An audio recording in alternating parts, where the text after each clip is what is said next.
Two tankers had the same accident in 2 years on the Copper River. This is from the Maritime Exclusive, and it was published on April the 13th, 2025.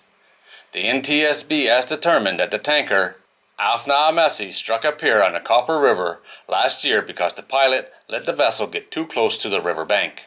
The combination of bank effect and current overwhelmed the force of the tanker's rudder and propulsion, sending it into the end of the pier, much like the tanker Bold Triumph, which hit the same pier under similar circumstances in 2022. Bank effect can have an undesired effect on vessels, even for the most experienced ship handlers. Pilots, masters, and other vessel operators should consider the risk in areas known for shoaling when planning transits.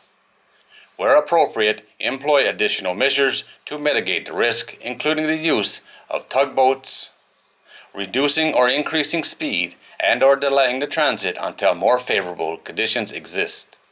On the morning of January 14, 2024, the ship finished offloading at a terminal on the Copper River in South Carolina.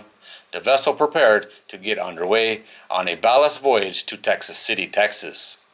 A local Marine pilot with 25 years experience and 5,000 transits, including more than 20 on this stretch of river, boarded to guide the outbound transit.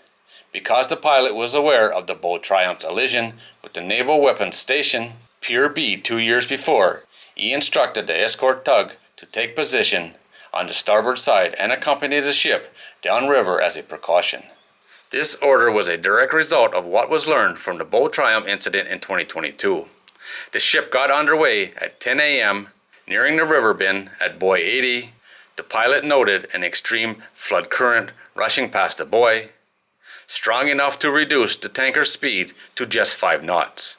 The pilot lined up to take the next bend, a hard 90-degree turn to port that would take the tanker past Pier B.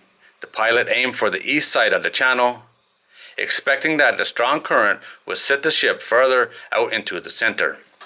That did not occur, and the tanker ended up passing tight against the eastern bank, a maneuver that the pilot had not intended.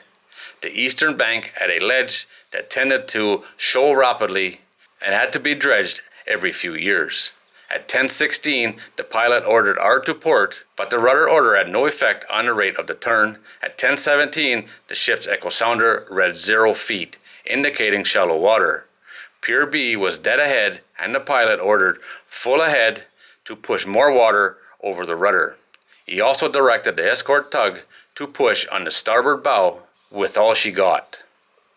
The last-minute maneuver was not enough to avert an collision, and the ship hit the end of the pier at 6 knots. The impact dented the tanker's hull plating and buckled 3 transverse bulkheads inward, causing about $30,000 in damage. The end of the pier sustained about $8 million in damage to dolphins, pilings, and concrete, in addition to the previous damage caused by the Bold Triumph.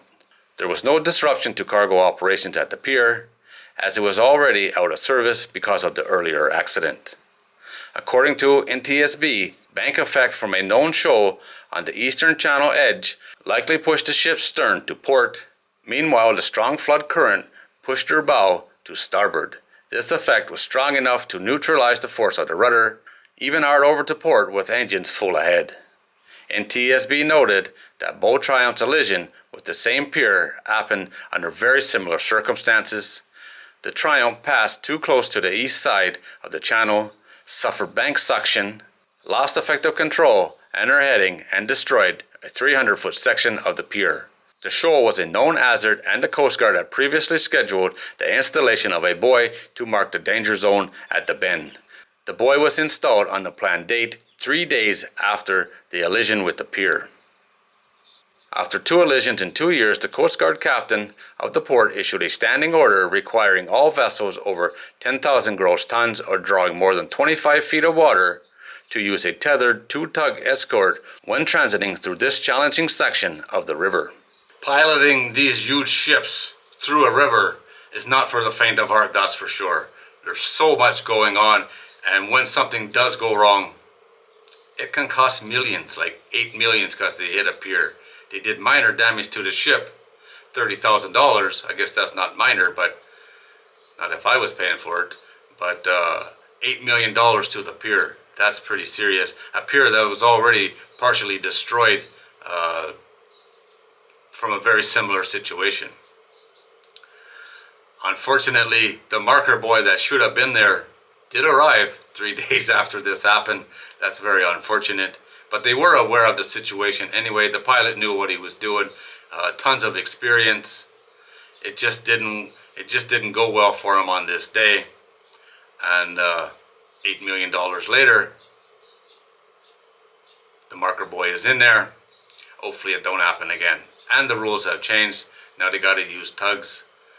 Probably should have been doing that before, but here we are, live and learn.